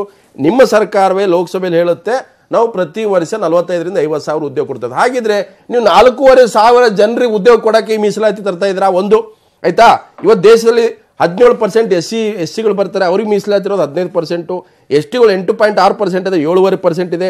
OBC 52 ರಿಂದ 53% ಇದೆ ದೇಶದಲ್ಲಿ, ಅವ್ರಿಗೆ ಮೀಸಲಾತಿ ಕೊಟ್ಟಿರೋದು 27%. ಹಾಗೇನೆ ಜನರಲ್ ಕ್ಯಾಟಗರಿ 22%, 10% ಅಂತ ಹೇಳ್ತೀರಿ. ಹಾಗಿದ್ರೆ ನನ್ನ ಪ್ರಕಾರ ನೀವು ಅಸ್ತ್ರನೇ ಪ್ರಯೋಗ ಮಾಡ್ತಾ ಇರೋದು. ಇದು ರಾಜಕೀಯವಾಗಿ ಅಸ್ತ್ರ. ಎದುರಾಳಿಗಳನ್ನ ನೀವು ಹೇಳಿದ್ರಲ್ಲ, ಇವ್ರು ಬಣ್ಣ ಬಯಲು ಮಾಡಬೇಕು, ಸಪೋರ್ಟ್ ಇಲ್ವಾ, ನೀವು ಐದರ್ ಈ ಸೈಡಾ ಅಥವಾ ಆ ಸೈಡಾ ಅಂದ್ರೆ ಇದ್ರ ಮೂಲಕ ಚುನಾವಣೆಯಲ್ಲಿ ನಿಮ್ಮ ವೋಟ್ ಬ್ಯಾಂಕ್ ಅನ್ನ ಗಟ್ಟಿ ಮಾಡಿಕೊಂಡು ಎದುರಾಳಿಗಳನ್ನ ಸೋಲಿಸುವಂತ ಒಂದು ಅಸ್ತ್ರ ಅಂತ ಹೇಳಿ ಒಪ್ಕೊಳ್ಳಿ. ರವಿಶಂಕರ್ ಪ್ರಸಾದ್ ಹೇಳಿದ್ರು ನೋಡ್ರಿ, ಯಾವತ್ತು ಮ್ಯಾಚ್ ಅಲ್ಲಿ ಏನಂದ್ರೆ ಲಾಸ್ಟ್ ಓವರ್ ಅಲ್ಲಿ 6-4 ಹೊಡೆದಂತೆ. 6 ಹೊಡೆದಿವ್ರಿ, ಮೋದಿ 6 ಹೊಡೆದಿದ್ದಾರೆ, ಅದರ ಅರ್ಥ ಪೊಲಿಟಿಕಲಿ ನಾವು 6 ಹೊಡೆದಿವಿ. ಈಗ ಕರ್ನಾಟಕದಲ್ಲಿ ಇಂದಿರಾ ಕ್ಯಾಂಟೀನ್ ಯಾವಾಗ ಮಾಡಿದ್ದು? ಚುನಾವಣೆ ಸಮಯದಲ್ಲೇ ಆಯ್ತಾ? ಕನ್ನಡ ಅನ್ನಭಾಗ್ಯ ಸಿದ್ದರಾಮಯ್ಯ ಸರ್ಕಾರ ರಚನೆ ಆದ ಮರುದಿವಸ ಮಾಡಿರೋದು, ಅವತ್ತು ಅಧಿಕಾರ ಅಲ್ವಾ? ಸಿದ್ದರಾಮಯ್ಯ ಅವರು 500 ಕೋಟಿ ರೂಪಾಯಿ ಮನ್ನಾ ಮಾಡಿದ್ರು. ಬಂದು ಎರಡೇ ದಿವಸಕ್ಕೆ ಬ್ಯಾಕ್ವರ್ಡ್ ಕ್ಲಾಸಸ್ ಮತ್ತು SC/ST ಕಾರ್ಪೊರೇಷನ್ಸ್ಗೆ ಬಿಟ್ರಿ ಸರ್ ನೀವು ರೈತರು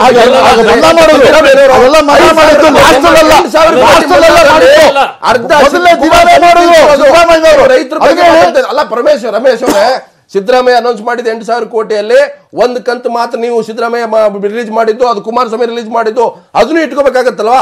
ರೈತರ ಬಗ್ಗೆ 8,000 ರಿಲೀಸ್ ಮಾಡಕ್ಕೆ ನಿಮಗೆ ಕುಮಾರಸ್ವಾಮಿ ಅವರು ಅಸ್ತ್ರ ಇಟ್ಕೊಂಡಿದ್ರಿ. ಈಗ ಒಬ್ರು ಮೀಸಲಾತಿ ಅಂತ ಒಬ್ರು ರೈತರು ಅಂತ ಹೇಳ್ತೀರಿ. ಅಂದ್ರೆ ನಾವು ಬರೀ ರೈತರಲ್ಲ,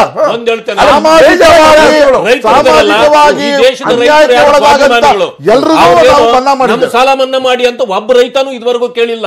ಇದೇನಂತಂದ್ರೆ ರಾಜಕೀಯದ ಚಟ ಇವರಿಗೆ. ಏನು ಅವ್ರನ್ನ ಸೆಳಿಬೇಕು, ಅವ್ರ ಮತ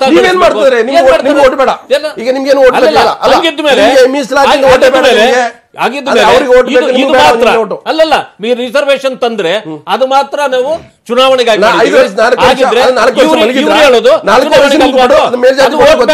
ಅಲ್ವಾ? ಹೌದಾ?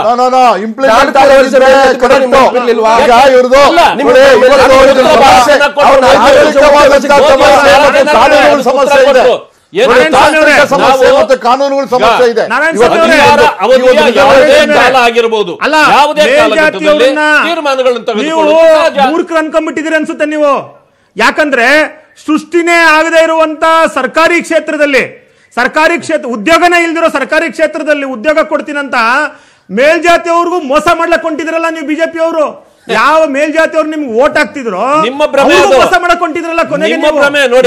ಸೃಷ್ಟಿ ಸರ್ಕಾರಿ ಕ್ಷೇತ್ರದಲ್ಲಿ ಹೇಳ್ತೀರಿ ನಿಮ್ಮ ಸರ್ಕಾರ ಸರ್ಕಾರದಲ್ಲಿ ಉದ್ಯೋಗನೇ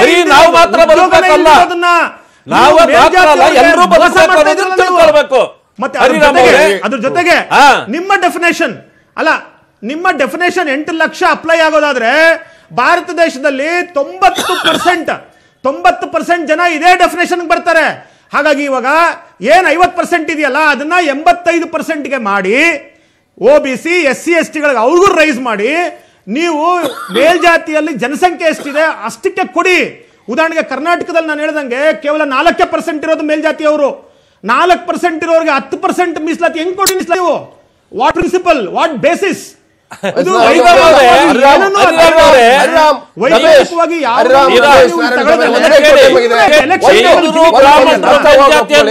ಸ್ಪಷ್ಟವಾಗಿ ಒಪ್ಕೊಳ್ಳಿ, ಇದು 2019 ಚುನಾವಣೆಯಲ್ಲಿ ನಾವು ಪ್ರಯೋಗಿಸ್ತಾರೋ ಅಸ್ತ್ರ.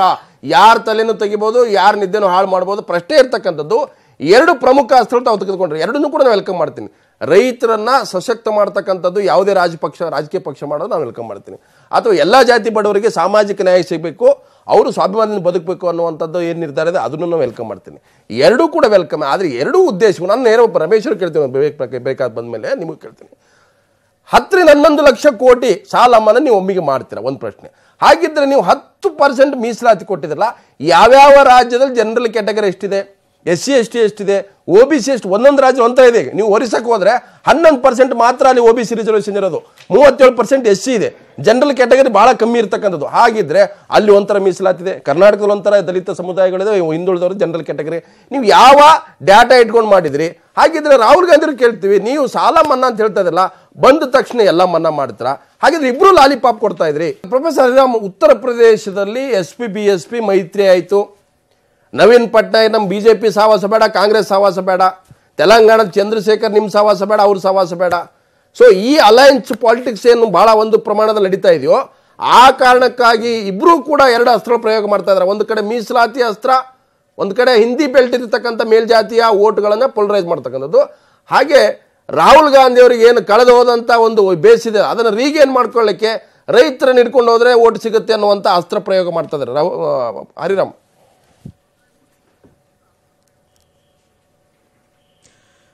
ಹುಗಾರ್, ಇದು ಏನಂತ ಹೇಳಿದ್ರೆ ನೀವು ಹೇಳ್ದಂಗೆ ಖಂಡಿತವಾಗ್ಲೂ ಕೂಡ BJP ಅವ್ರಿಗೆ ಏನಾಗಿದೆ, ಒಂದು ಚುನಾವಣೆ ಪೂರ್ವದಲ್ಲಿ ಮೋದಿಯವರು ಆಶ್ವಾಸನೆ ಕೊಟ್ಟಂಥ ಉದ್ಯೋಗ 2 ಕೋಟಿ ಉದ್ಯೋಗ ಆಗಿರ್ಬೋದು, 15 ಲಕ್ಷ ಬ್ಲ್ಯಾಕ್ ಮನಿ ಆಗಿರ್ಬೋದು, ಅಥವಾ ದೇಶದಲ್ಲಿ ಭ್ರಷ್ಟಾಚಾರ ನಿರ್ಮೂಲನೆ ಮಾಡ್ತೀನಿ ಅಂತ ಹೇಳಿರ್ಬೋದು, ಈ ಥರ ಪುಂಕಾನುಪುಂಕ ಏನು ಭರವಸೆಗಳನ್ನು ಕೊಟ್ಟರಲ್ಲ, ಎಲ್ಲದಕ್ಕಿಂತ ಮುಖ್ಯವಾಗಿ ರಾಮನ ಹೆಸರನ್ನು ಹೇಳಿಕೊಂಡು, ರಾಮನ ದೇವಾಲಯದ ಹೆಸರನ್ನು ಹೇಳಿಕೊಂಡು ಬಂದಂಥ BJPಯವರು ರಾಮನ ದೇವಸ್ಥಾನನೂ ಕಟ್ಟಲಿಲ್ಲ, ಅಯೋಧ್ಯ ಇಶ್ಯೂ ಸಾಲ್ವ್ ಮಾಡಲಿಲ್ಲ, ಅಥವಾ ಅವ್ರು ಏನನ್ನ ಹೇಳ್ಕೊಂಡು ಅಧಿಕಾರಕ್ಕೆ ಬಂದರೆ ಅದು ಯಾವುದನ್ನೂ ಮಾಡಲಿಲ್ಲ. ಹಾಗಾಗಿ ಏನಾಗಿದೆ, ಇವತ್ತು ಎಲ್ಲ ಸಮುದಾಯಗಳು ಮತ್ತು BJPಗೆ ವೋಟ್ ಬ್ಯಾಂಕ್ ಆಗಿದ್ದಂಥ ಮೇಲ್ಜಾತಿಗಳಿದಾರಲ್ಲ ಅವರು ಕೂಡ ಇವತ್ತು BJP ಅವರು ನಮ್ಮ ಬೆನ್ನಿಗೆ ಚೂರಿ ಹಾಕಿದ್ದಾರೆ. ಹಾಗಾಗಿ ಮತ್ತೆ ನಿಮಗೆ ಗೊತ್ತಿರೋಗೆ VHP RSS ಅದರೊಳಗೆ ಕೂಡ ಇವರು ವಿರುದ್ಧವಾಗಿ ಇವತ್ತು ಮಾತಾಡ್ತಿದ್ದಾರೆ. ಹಾಗಾಗಿ ಇವರಿಗೆ ಬೇರೆ ವಿಧಿ ಇಲ್ಲದೇನೆ ಮೀಸಲಾತಿ ಕೊಟ್ಟುಬಿಟ್ರೆ ಇವರು ನಮ್ಮ ದಾರಿಗೆ ಬರ್ಬೋದು ಅಂತೇಳಿ ಅವರಿಗೆ ಆಸೆಯನ್ನ ಹುಟ್ಟಿಸುವಂತ ಪ್ರಕ್ರಿಯೆಯೊಳಗೆ ಅಂತ ಹೇಳಿದ್ದಾರೆ.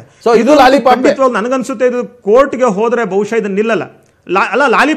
ಎಂತ ಲಾಲಿಪಾಪ್ ಅಂದ್ರೆ ಪ್ಲಾಸ್ಟಿಕ್ ಲಾಲಿಪಾಪ್ ಇದು. ಅಟ್ಲೀಸ್ಟ್ ಚೀಪಕ್ಕೂ ಆಗಲ್ಲ, ರುಚಿ ಮಾಡೋಕ್ಕೂ ಆಗಲ್ಲ. ಇದು ಪ್ಲಾಸ್ಟಿಕ್ ಲಾಲಿಪಾಪ್. ಯಾಕಂದ್ರೆ 16(4) article violation social educational backwardness. ಈಗ ಕೇಳಿ, ಇಲ್ಲಿ ಈ ದೇಶದಲ್ಲಿ ಪ್ಲಾಸ್ಟಿಕ್ ಲಾಲಿಪಾಪ್ ಇದೆ ಅಂತ ನನಗೆ ಗೊತ್ತಿಲ್ಲ. ಅವ್ರಿಗೊಬ್ಬರಿಗೆ ನೀವೇ ಕೊಡ್ತಾರದಂತ ನೀವು ಅಷ್ಟು ಅಲ್ಲ, ಪ್ಲಾಸ್ಟಿಕ್ ಲಾಲಿಪಾಪ್ ಕ್ರಿಯೇಟ್ ಮಾಡೋದು ಎಲ್ಲ ಏನು ಅಲ್ಲ, ಸೃಷ್ಟಿ ಮಾಡಿದ್ದಾರೆ ಇವರು. ಎಕ್ಸ್ಪರ್ಟ್ಗಳಲ್ವಾ ಸೃಷ್ಟಿ ಮಾಡಿದ್ರಲ್ಲಿ ಇವರು. ಎಕ್ಸ್ಪರ್ಟ್ಗಳಲ್ವಾ ಇವರು? ಜನರ ಬೇಡಿಕೆಯನ್ನ ಮೋದಿಯವರು ಗೌರವಿಸಿದ್ದಾರೆ, ಇದಿಷ್ಟೇ ಹೇಳ್ಬೋದು. ಯಾವಾಗ ಕೇಳಿದ್ರು ಮೀಸಲಾತಿ ಕೊಡ್ರಿ ಅಂತ ಮೇಲ್ಜಾತಿ ಅವರು ನಿಮಗೆ. ನೋಡಿ, ಇನ್ನೊಂದು ಎಲ್ಲ ಮೀಸಲಾತಿ ದಲಿತರಿಗೆ ಮಾತ್ರ ಯಾಕೆ ಮೀಸಲಾತಿ, ಹಿಂದುಳಿದವರಿಗೆ ಮಾತ್ರ ಯಾಕೆ ಮೀಸಲಾತಿ, ನಮ್ಮ ಜಾತಿಗಳಲ್ಲೂ ಬಡವರಿದ್ದಾರೆ ನಮಗೂ ಬೇಕು ಅಂತೇಳಿ ಇದು ಇವತ್ತಿಂದಲ್ಲ, ಸ್ವತಂತ್ರ ಬಂದ ದಿನಗಳಿಂದಲೂ ನಡೀತಾನೆ ಇದೆ. ಆದ್ರೆ ಒಂದು ಖುಷಿ ಪಡಬೇಕು ಹರಿರಾಮ್ ಅವರು, ಈ ಸೆಂಟ್ರಲ್ ಗವರ್ಮೆಂಟ್ ಜಾಬ್ಗಳಲ್ಲಿ ಎಷ್ಟು ಪರ್ಸೆಂಟ್ ಮೀಸಲಾತಿ ಮಾಡಿದ್ರೆ ದಲಿತರನ್ನ ಮಾತ್ರ ಮೊದಲು ಎಲ್ಲರೂ ಖುಷಿ ಪಡಬೇಕು. ದೇಶದಲ್ಲಿರ್ತಕ್ಕಂಥ ಎಲ್ಲಾ ಜಾತಿಗಳು ಮೀಸಲಾತಿಯ ಅಡಿಯಲ್ಲಿ ಬಂದಿದ್ದಾರೆ. ಈ ಮೀಸಲಾತಿ ಕಾನ್ಸೆಪ್ಟ್ ಪ್ರಾಮಾಣಿಕವಾಗಿ ಮಾಡ್ರಿ. ಮೇಲ್ಜಾತಿ ಎಲ್ಲ ಬಡವರಿಗೆ ಪ್ರಾಮಾಣಿಕವಾಗಿ ಕೊಡ್ರಿ. ಅದೆಲ್ಲ ಮಾಡ್ತಾರೆ.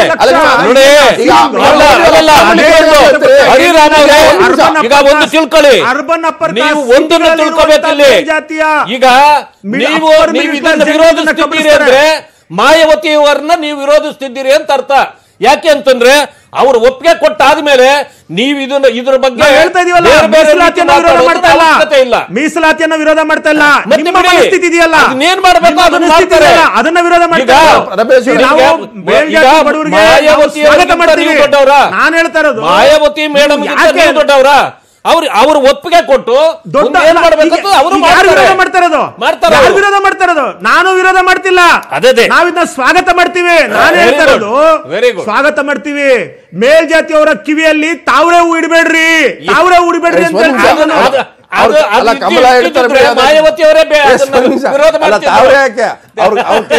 ಕಮಲ ಇಡ್ತಾರೆ.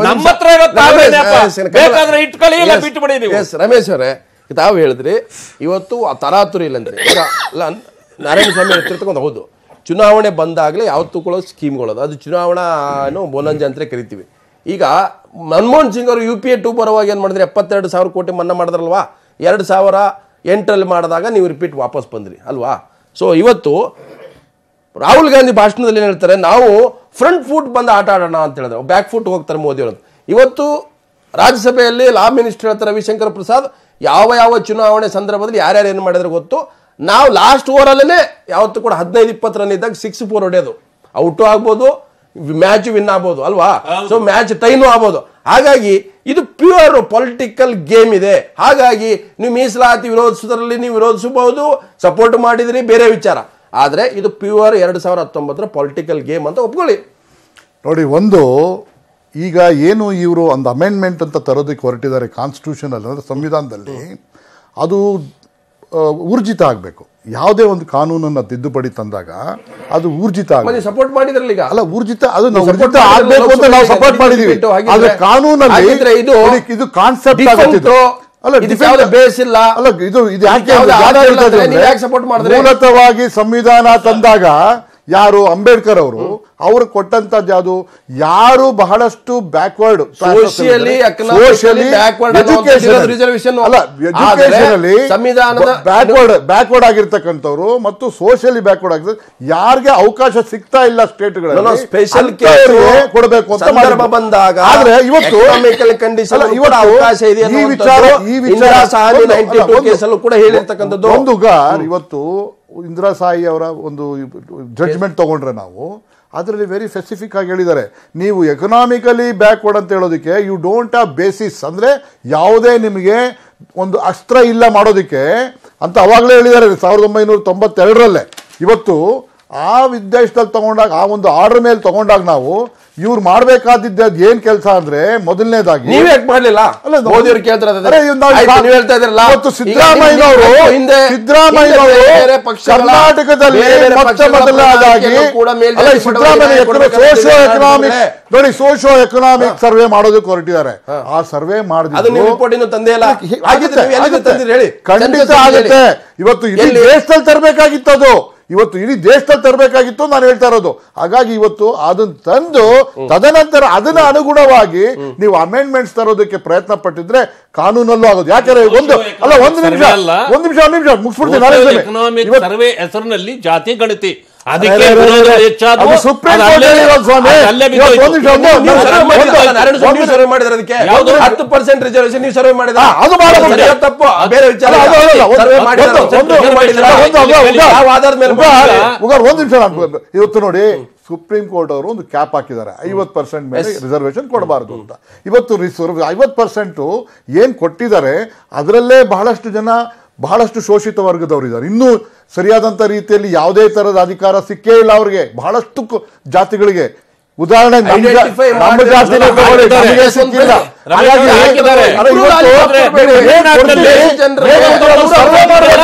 ಇವತ್ತು ಕರ್ನಾಟಕ ಒಂದು ಮಾಡೆಲ್ ಆಗುತ್ತೆ. ಸಿದ್ದರಾಮಯ್ಯ ಒಂದು survey, it will be A model. ನನ್ನ ಆತಂಕ ಇರೋದಷ್ಟೇ, ನೀವು ಲಾಲಿಪಾಪ್ ಕೊಡಬೇಡಿ, ಪ್ಲಾಸ್ಟಿಕ್ ಕೊಡ್ತಿರೋ ಕಟ್ಟಿಗೆ ಕೊಡ್ತಿರೋ ಲಾಲಿಪಾಪ್ ಕೊಡಬೇಡಿ. ಅದಕ್ಕೆ ಏನೋ ಸ್ವಲ್ಪ ಹಚ್ಚಿ, ಏನಾದ್ರು ಅಟ್ಲೀಸ್ಟ್ ಹುಣಸೆ ಹುಳಿ ಆದ್ರೂ ಹಚ್ಚಿ. ಆದ್ರೆ ಎಸ್ ಪ್ರಶ್ನೆ ಇರ್ತಕ್ಕಂಥದ್ದು, ನೀವು ರೈತರ ಸಾಲ ಮನ್ನಾ ಲಾಲಿಪಾಪ್ ಕೊಡ್ತಾ ಇದ್ರಿ, ಮೋದಿ ಅವರು ಮೀಸಲಾತಿ ಲಾಲಿಪಾಪ್ ಕೊಡ್ತಾ ಇದ್ರೆ. ಆದ್ರೆ ದೇಶದಲ್ಲಿ 130 ಕೋಟಿ ಜನ ಇದ್ದಾರೆ, 130 ಕೋಟಿ ಜನ ಇದ್ದಾರೆ. ಹಾಗಾಗಿ 130 ಕೋಟಿ ಜನರಿಗೆ ಮೋಸ ಮಾಡ್ಬೋದು. ರಮೇಶ್ ಅವರು ನಾವು ಹೇಳ್ತಾ ಇದ್ರಿ ಪೊಲಿಟಿಕಲಿ ನಿದ್ದೆ ಪ್ರಶ್ನೆ. ಇಲ್ಲಿ ಇಬ್ರು ಕೂಡ ಪೊಲಿಟಿಕಲ್ ಆಗಿ ಮಾತಾಡ್ತಾ ಇದ್ರಿ, ಒಂದ್ ಕಡೆ ಪೊಲಿಟಿಕಲ್ ಗೇಮ್ನು ಮಾತಾಡ್ತಾರೆ. ರವಿಶಂಕರ್ ಪ್ರಸಾದ್ ಸಿಕ್ಸರ್ ಹೊಡೆಯೋದು ಯಾವಾಗ ಕೂಡ ಲಾಸ್ಟ್ ಓವರಲ್ಲಿ, back foot front foot defensive ಆಟ ಕ್ರಿಕೆಟಲ್ಲಿ, ರಾಜಕಾರಣದಲ್ಲಿ ಹಾಗೇನೆ. ಯಾವ ವಿಷಯ ಬಂದಾಗ ಎಷ್ಟು ವಾಯ್ಸ್ ಜೋರು ಮಾಡಬೇಕು, ಯಾವ ವಿಷಯ ಬಂದಾಗ ಲೋ ಮಾಡಬೇಕು, ಡೆಸಿಬಲ್ ಯಾವ ಥರ ಇಡಬೇಕು, ಇದು ಪೊಲಿಟಿಕಲ್ ಗೇಮ್ ಇದು. ನೀವು ಹೇಳ್ತಾ ಇದ್ರಲ್ಲ, ಇವತ್ತು ಮೋದಿಯವರು ಲಾಲಿಪಾಪ್ ಕೊಟ್ಟಿದ್ದಾರೆ, 4.5 ವರ್ಷ ಏನು ಮಾಡಿದ್ರು ಓಕೆ. ಆದರೆ ಮಾಡಿರೋ ಉದ್ದೇಶದಿಂದಾಗಿ ಲಾಭ ಆಗತ್ತಾ ನಷ್ಟ ಆಗತ್ತಾ ಅನ್ನೋದು ಡಿಬೇಟ್ ಆಗಬೇಕು. ಈಗ ನಾಳೆ ಸುಪ್ರೀಂ ಕೋರ್ಟ್ ಅದನ್ನು ಒಪ್ಪಲ್ಲ ಅನ್ನೋ ವಿಚಾರ. ಈಗ ತಾವು ಹೇಳ್ತಾ ಇದ್ರಿ ಕರ್ನಾಟಕದಲ್ಲಿ ಸಾಲ ಮನ್ನಾ ನೀವು ಘೋಷಣೆ ಮಾಡಿದ ಮೈತ್ರಿ ಸರ್ಕಾರದಲ್ಲಿ. ನಾನು ನಿಮ್ಮ ವಿಚಾರಕ್ಕೆ ಬರ್ತೀನಿ, ನಿಮ್ಮ ಕೈಗಿರೋದು ರೈತರ ಅಸ್ತ್ರ, ಅವ್ರ ಹತ್ರ ಇರೋದು ಮೀಸಲಾತಿ ಅಸ್ತ್ರ. ಇವತ್ತು ನೀವು ಹೇಳಿದ್ರು ಸ್ಕೀಮ್ ಪ್ರಕಾರ ಸಾಲ ಮನ್ನಾದಲ್ಲಿ ಇಷ್ಟೊತ್ತಿಗೆ ಹೆಚ್ಚು ಕಮ್ಮಿ ಒಂದು 50% ಜನರಿಗೆ ಋಣಮುಕ್ತ ಪತ್ರ ಹೋಗಬೇಕಾಗಿತ್ತು. ಅನೇಕ ಸ್ಕೀಮ್ಗಳಿಗೆ ದುಡ್ಡಿಲ್ಲ. ನೀವು ಪೆಟ್ರೋಲ್ ಡೀಸೆಲ್ ಮೇಲೆ ಇಳಿಸಿದಂಥ ಸೆಸ್ಸನ್ನು ಮತ್ತೆ ಏರಿಸಿದ್ರಿ, ಅದ್ರ ದುಡ್ಡು ಬೇಕು ನಿಮಗೆ, ಯಾಕಂದ್ರೆ ನಿಮ್ಗೆ ಪೂಲ್ ಆಗ್ಬೇಕಲ್ಲ. ಸೊ ಈ ಫ್ಯಾಕ್ಟ್ ಗೊತ್ತಿರುವಾಗಲೂ ಕೂಡ ನೀವು ಲಾಲಿಪ್ ಕೊಡ್ತಾ ಇದ್ರೆ ಅಂತ ಬಿಜೆಪಿ ಹೇಳ್ತದೆ. ನೋಡಿ ಉಗಾರ್, ನಾವು ಮಾಡ್ತಕ್ಕಂಥದ್ದು ಬಂದ ತಕ್ಷಣವೇ ತಗೊಂಡಿರ್ತಕ್ಕಂಥ ನಿರ್ಧಾರ. ಸಿದ್ದರಾಮಯ್ಯನವರು ಡೇ 1ಇಂದಾನೇ ಸಾಲ ಮನ್ನಾ ಮಾಡಿದ್ದಾರೆ. ನಂತರ 8,165 ಕೋಟಿ ರೂಪಾಯಿ ಸಾಲ ಮನ್ನಾ ಮಾಡಿದ್ದಾರೆ. ಮತ್ತೆ ಕುಮಾರಸ್ವಾಮಿ ಅವರು ತಗೊಂಡಂತ ನಿರ್ಧಾರ ನೀವು ಕ್ಲಾರಿಫೈ ಮಾಡಿ, 8,000 ಅನೌನ್ಸ್ ಮಾಡಿದ್ದು ಸಿದ್ದರಾಮಯ್ಯ ಸರ್ಕಾರ, ಅದು ಬೇರೆ. ಆ ನಂತರ ನೀವು ಬಂದು ಕುಮಾರಸ್ವಾಮಿ ಅದನ್ನ ಮತ್ತೆ 4,000 ಕೊಟ್ಟರು. ಸಿದ್ದರಾಮಯ್ಯ ಸರ್ಕಾರದಲ್ಲಿ 8,000 ಕ್ಲಿಯರ್ ಆಗಿಲ್ಲ. ಹೇಳಿ ಆಗಿರುವಾಗಿ 48,000 ಕೋಟಿ ಕತೆ ಏನಾಗುತ್ತೆ? ಲಾಲಿಪಾಪ್ ಅಂತ ಈಗ ಲಾಲಿಪಾಪ್ ಬರೋದಿಲ್ಲ ಅದು. ಯಾಕೆಂದ್ರೆ ರೈತರಿಗೆ ಕೊಟ್ಟಂತ ವಾಗ್ದಾನಗಳೇನಿದೆ ಅದನ್ನ ಇಂಪ್ಲಿಮೆಂಟ್ ಮಾಡಕ್ಕೆ ಇನ್ನೂ 4 ವರ್ಷ ಇದೆ, 4 ವರ್ಷ. ಇದೇನು ಇದು ಹಂಗಲ್ಲ. ಇವತ್ತು ಜಾಬೇ ಇಲ್ಲ ಯಾರಿಗೂ. ಇವತ್ತು ನೀವು ಯಾರು ಕೊಡ್ತೀರಿ ಕೆಲಸ, ಯಾರು ನೀವು ಏನ್ ಮಾಡ್ತೀರಿ ನಮ್ಮ 3-4 ತಿಂಗಳಲ್ಲಿ? ಯಾವುದು ಇದು ಈ ಒಂದು ಕಾಯ್ದೆ ಬರ್ಬೇಕಾದ್ರೆ ಅಥವಾ ಈ ಒಂದು ಆರ್ಟಿಕಲ್ ಅಮೆಂಡ್ ಆಗಿ ಬರ್ಬೇಕಾದ್ರೆ ಎಷ್ಟು ಡಿಸೈಡ್ ಇತ್ತೆ, ಆದ್ರೂ ಸಹ ಇದು ಸರಿಯಾದಂತ ರೂಪರೇಷೆಗಳನ್ನ ತಗೊಳುತ್ತಾ ಅದನ್ನು ಎಕ್ಸಾಮಿನ್ ಮಾಡ್ಬೇಕು. ಇದು ಯಾವುದು ಸೋಷಿಯಲ್ ಕಾಸ್ ಅಲ್ಲ, ಇದು ಪರ್ಮನೆಂಟ್ ಜಾಬ್ ಮತ್ತೆ ಎಜುಕೇಶನ್ ಪರ್ಪಸ್ ಕೊಡ್ಬೇಕು. ಡೌಟ್ ಅಲ್ಲ, ಇವತ್ತು ಇದನ್ನ ನೀವು ಮಾಡ್ಬೇಕಾದ ಯಾವಾಗ ನೀವ್ ಹೆಂಗ್ ಮಾಡ್ತಾ ಇದ್ರೆ ಕಾಂಗ್ರೆಸ್ ಇರ್ಬೋದು, BSP ಇರ್ಬೋದು, ಊಟಕ್ಕೆ ಕರೆದ್ರೆ ಊಟಕ್ಕೆ ಬಂದಿರಿ, ಊಟಕ್ಕೆ ಬಂದ್ಮೇಲೆ ಅಡಿಗೆ ಸರಿ ಇದೆ ಇಲ್ವೋ, ಇದಕ್ಕೆ ಆ ಮಸಾಲ ಹಾಕಿದಾರಲ್ಲೋ, ಎಣ್ಣೆ ಹಾಕಿದಾರಲ್ಲೋ ಅದನ್ನ ಡೌಟ್ ಪಡ್ತಾರೆ. ಹಾಗಿದ್ರೆ ಅವ್ರ ಮನೆ ಊಟಕ್ಕೆ ಹೋಗೋದು ನಿಲ್ಲಿಸ್ಬಿಡ್ಬೇಕಾಯ್ತು. ನಿಮ್ಗೆ ಭಯ ಹಗ್ಗದ ಮೇಲೆ ದವಸ ಧಾನ್ಯನೇ ಶೇಖರಣೆ ಮಾಡಿಲ್ಲ ಅವ್ರು ಇನ್ನೂ.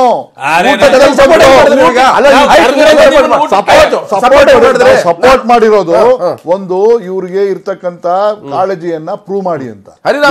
ಪ್ರೂವ್ ಮಾಡೋದಿಲ್ಲ ಅವರು, ಮಾಡಕ್ ಆಗೋಲ್ಲ. ಯಾಕಂದ್ರೆ ಮೊದಲನೇದಾಗಿ ಇವರು ಮಾಡಬೇಕಾದ್ದು ಇವರು ಸೋಶಿಯೋ ಎಕನಾಮಿಕ್ ಆರ್ಥಿಕ ನೋಡಿ, ಇವತ್ತು ಸಾಮಾಜಿಕ ಆರ್ಥಿಕ ಒಂದು ಸಮೀಕ್ಷೆಯನ್ನ ಮಾಡಿ ತದನಂತರ ಅದರ ಪ್ರಕಾರ ಯಾರ್ಯಾರಿಗೆ ಎಷ್ಟೆಷ್ಟು ಕೊಡಬೇಕು ಕ್ಯಾಪ್ ಇರೋದು. ಇವತ್ತು 50% ಒಳಗಡೆ ಕೊಡ್ತಾರ ಅಥವಾ ಅದು ಆಚೆ ಕೊಡ್ತಾರ? ಅದು ಪ್ರೂವ್ ಮಾಡಬೇಕಾಗುತ್ತೆ.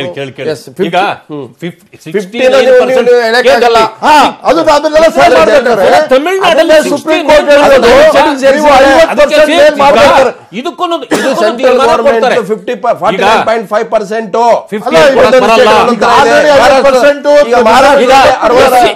SC ಕೊಟ್ಟಿರೋ ರಿಸರ್ವೇಶನ್ ಕಿತ್ಕೊಳ್ಳಂಗಿದ್ಯಾ? ಅದ್ರಲ್ಲಿ ಕಿತ್ಕೊಡೋದಿಲ್ಲ. ಯಾವ್ದ್ರಲ್ಲಿ ಕಿತ್ಕೋತೀರಾ? ಕಿತ್ಕೊಳ್ಳೋದಿಲ್ಲ. ಇದ್ರಲ್ಲಿ ಯಾವ್ದ್ರಲ್ಲಿ ಕಿತ್ಕೋತೀರಾ? ಪಾರ್ಲಿಮೆಂಟ್ ಸರಿಪಡಿಸೋದಕ್ಕೆ ಸುಪ್ರೀಂ ಕೋರ್ಟ್ ಒಂದು ಆದೇಶ ಕೊಟ್ಟಿದೆ. ಆದೇಶ ಏನಪ್ಪಾ ಅಂದ್ರೆ ಇವತ್ತು ಸರಿಪಡಿಸ್ಬೇಕಾದ್ರೆ ನೀವು ಒಂದು ಸರ್ವೆ ಮಾಡಿಸಿ, ಇಡೀ ದೇಶದಲ್ಲಿ ಸರ್ವೆ ಮಾಡಿ ಅಂತ.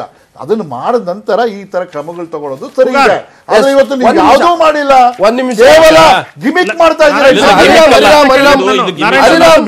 ಈಗ ನನ್ನ ಪ್ರಶ್ನೆ ನಿಮ್ಗೆ ಇಷ್ಟೇ, ತಾವು BSP ಹಿಂದೆ ತಾವು BSP ಕ್ಯಾಸ್ಟ್ ಕೆಮಿಸ್ಟ್ರಿಯಲ್ಲೂ ಕೂಡ ಮೇಲ್ಜಾತಿ, ಕೆಳಜ, ದಲಿತ, OBC ಎಲ್ಲ ಮುಸ್ಲಿಂ ಇದೆ. ಈ ಮೇಲ್ಜಾತಿಯವರಿಗೆ ನೀವು ಲಾಲಿಪಾಪ್ ಕೊಡ್ತಾ ಇದ್ರೆ, ಪ್ಲಾಸ್ಟಿಕ್ ಲಾಲಿಪಾಪ್ ಅಂತ ಹೇಳ್ತಿರಲ್ಲ, ಲೋಕಸಭೆಯಲ್ಲಿ BSP ಸಪೋರ್ಟ್ ಮಾಡಿದೆ, ಬೇರೆ ಬೇರೆ ಪಕ್ಷಗಳು ಸಪೋರ್ಟ್ ಮಾಡಿದ್ರೆ. ಆಗಿದ್ರೆ ನಿಮಗೆ ಇದರ ವ್ಯಾಲಿಡಿಟಿ ಬಗ್ಗೆ ಡೌಟ್ ಇದ್ರೆ, ಇದರ ಮೂಲ ಕ್ರೈಟೀರಿಯಾ ಬಗ್ಗೆ, ಆದ್ರೆ ಆಡಿಸ್ಟ್ ಬಗ್ಗೆ ಡೌಟ್ ಇದ್ರೆ ಅದನ್ನ ಹೇಳ್ಬೋದಿತ್ತಲ್ಲ. ಇದು ಸದ್ಯಕ್ಕೆ ಹೋಲ್ಡ್ ಮಾಡಿ ಚುನಾವಣೆ. Give me 1 minute time, clarify ಮಾಡ್ತೀನಿ. 1 ನಿಮಿಷ ಟೈಮ್ ಕೊಡಿ, ಕ್ಲಾರಿಫೈ ಮಾಡ್ತೀನಿ. 1 ನಿಮಿಷ ಟೈಮ್ ಕೊಡಿ, ಕ್ಲಾರಿಫೈ ಮಾಡ್ತೀನಿ. ಒಂದು ಬಹಳ ಮುಖ್ಯವಾಗಿ BSP ಆಗಲಿ, ಬೆಹೆಂಜಿ ಆಗಲಿ, ಅಥವಾ ನಾನಾಗಲಿ, ಅಥವಾ ಕರ್ನಾಟಕದ BSP ಆಗಲಿ, ಮೇಲ್ಜಾತಿಗಳಲ್ಲಿರ್ತಕ್ಕಂಥ ಬಡವರಿಗೆ ಮೀಸಲಾತಿ ಕೊಡೋದರ ವಿರುದ್ಧ ನಾವಿಲ್ಲ. ಒಂದು ಮೊದಲನೇದು. ಮತ್ತೆ ಜನರಲ್ ಕ್ಯಾಟಗರಿ ಅಂತಿದೆಯಲ್ಲ, ಇದು ಏನು ಜನರಲ್ ಕ್ಯಾಟಗರಿ ಅಂದ್ರೆ? ನಮ್ಮಲ್ಲಿ ಏನಾಗಿದೆ ಅಂದ್ರೆ, ಜನರಲ್ ಕ್ಯಾಟಗರಿ ಅಂದ್ರೆ ಅದೊಂದು ಜಾತಿ ಅಂತ ಮಾಡಿದ್ದಾರೆ. ಯಾರು ಹೇಳಿದ್ದು ಜಾತಿ ಅಂತ? ಜನರಲ್ ಕ್ಯಾಟಗರಿ ಅಂದ್ರೆ it is open to all ಅಂತ. ಅಲ್ಲಿ ಶೆಡ್ಯೂಲ್ ಕಾಸ್ಟ್ ಅವರು ಕಾಂಪಿಟೇಷನ್ ಮಾಡಬಹುದು, OBC ಅವರು ಕಾಂಪಿಟೇಷನ್ ಮಾಡಬಹುದು. So this is what general is. ಈಗ ಅವರು ಮೇಲ್ಜಾತಿ ಅಂತ ಹೇಳ್ತಾರಲ್ಲ, ಆ ಮೇಲ್ಜಾತಿಯನ್ನು ಕೂಡ ಡಿಫೈನ್ ಮಾಡಬೇಕಾಗಿದೆ. ನಾನು ಹೇಳಿದ್ನಲ್ಲ, ಉದಾಹರಣೆಗೆ ಕರ್ನಾಟಕದಲ್ಲಿ ನಾನು ಹೇಳ್ದಂಗೆ 4% ಜನ ಬರೋದು ಮೇಲ್ಜಾತಿಯವರು. ಲಿಂಗಾಯತರು ಮೇಲ್ಜಾತಿ ಅಲ್ಲ, ಒಕ್ಕಲಿಗರು ಮೇಲ್ಜಾತಿ ಅಲ್ಲ, ಮೇಲ್ಜಾತಿ ಅಂತ ಕರಿಬಹುದು. ಆದ್ರೆ ಸಾಂವಿಧಾನಿಕವಾಗಿ ಅವರನ್ನ OBC ಪಟ್ಟಿಯಲ್ಲಿ ಸೇರಿಸಿದೀವಿ. ಹಾಗಾಗಿ OBC ಪಟ್ಟಿಯಲ್ಲಿ ಸೇರಿಸಿದೀವಿ. ಮತ್ತೆ ಬಹಳ ಮುಖ್ಯವಾಗಿ ಈಗ ಆಲ್ರೆಡಿ ಎಕನಾಮಿಕ್ ಬೇಸಿಸ್ ಮೇಲೆ OBCಗಳಿಗೆ ಮೀಸಲಾತಿ ಕೊಡ್ತಾ ಇರೋದು. ಮತ್ತೆ ಬಹಳ ಮುಖ್ಯವಾಗಿ ಮೀಸಲಾತಿಯನ್ನ ಬಡತನ ನಿರ್ಮೂಲನಾ ಕಾರ್ಯಕ್ರಮ ಅಂತ ತಿಳ್ಕೊಂಡಿದ್ದಾರೆ ಬಿಜೆಪಿ ಅವರು. ಪ್ಲೀಸ್ ಅರ್ಥ ಮಾಡ್ಕೊಳ್ಳಿ.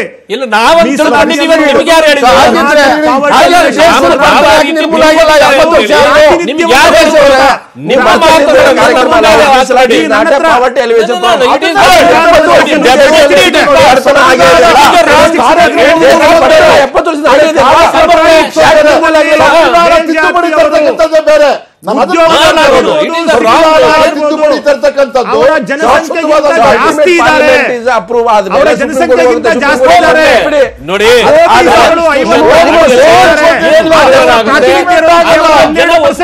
ಇಬ್ಬರಿಗೂ ಅವರ ಪ್ರಾತಿನಿಧ್ಯ ಇರೋದು ಕೇವಲ 12%. ನಾರಾಯಣ ಸ್ವಾಮಿಗಳೇ, ರಮೇಶ್ ಅವರೇ, ಹರಿರಾಮ್ ಅವರೇ, ಮೂರು ಕೂಡ ಧನ್ಯವಾದ. ಒಂದೊಂದು ಸ್ಪಷ್ಟ, ಮೋದಿ ಅವರ ಕೈಯಲ್ಲಿ ಕೊನೆಯಲ್ಲಿ ಸಿಕ್ಕಿರೋ ಬಹುದೊಡ್ಡ ಅಸ್ತ್ರ ಮೀಸಲಾತಿ, ಅದು ಮೇಲ್ಜಾತಿ ಬಡವರಿಗೆ. ರಾಹುಲ್ ಗಾಂಧಿ ಕೈಯಲ್ಲಿ ಸಿಕ್ಕಿರೋದು ಕಿಸಾನ್ ಅಸ್ತ್ರ, ರೈತರ ಸಾಲ ಮನ್ನಾ. ಎರಡೂ ಅಸ್ತ್ರಗಳು ಯಾರು ನಿದ್ದೆಗೆಡಿಸುತ್ತೆ ಅವರು ನಿದ್ದೆಗೆಡಿಸ್ಕೊಳ್ತಾರೆ, ಆದ್ರೆ ಜನ ಅಂತೂ ನಿದ್ದೆಗೆಡಿಸಲು ಚರ್ಚೆ ಮುಗಿಸ್ತದೆ. ಜಾಲ ನಮ್ಮದು, ಬಲ ನಿಮ್ಮದು.